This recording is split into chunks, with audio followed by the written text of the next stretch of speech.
மாயா வந்திருக்கின்றேன். ஓ துந்தவி பெற்றெடுத்த செல்வமா இது? துண்டு பிடிக்கு பிறந்தவனா நீ? துந்திபிடா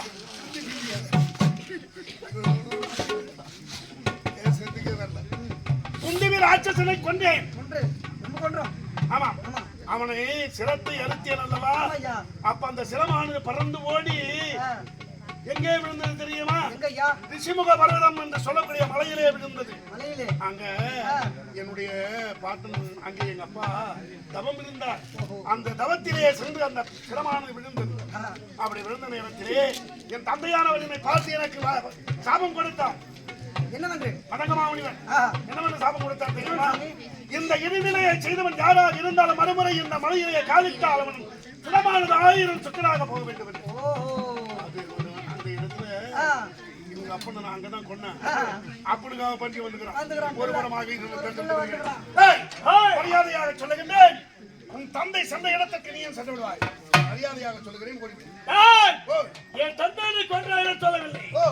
ஆனால் என்னை சமரம் செய்ய வேண்டும் என்றால் நாம் இருவரும் யுத்தத்தை தயாராக வேண்டும். பூஜத்தோடு பூஜம் வந்து சின்ன குழந்தை சிறுபுள்ள பயமடியாமல் பேசுகின்றான்.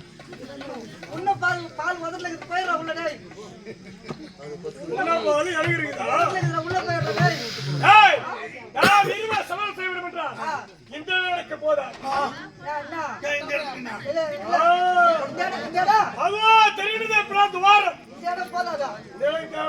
சென்னையில சேப்பாக்கம் கிட்ட அங்க போய் வச்சுக்கலாமா கிரவுண்ட்ல? இன்னும் இந்த இடம் போதாதுன்றா?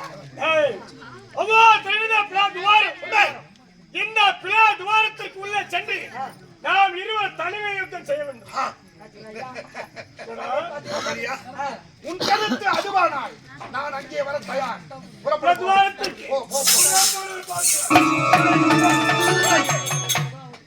நாம்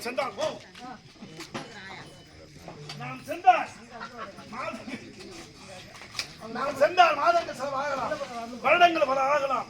என்னதான் இருந்தாலும் குற்றவன் இல்லாத நாடு. உடனே என் தம்பியை அழைத்து தந்தையிடம் கதையை சொல்லி அவரோட நாட்டை ஒப்படைத்து விட்டு சிறகு போர் கிளம்புறப்படலாம். என் தம்பியை நான் அழைத்தாங்க.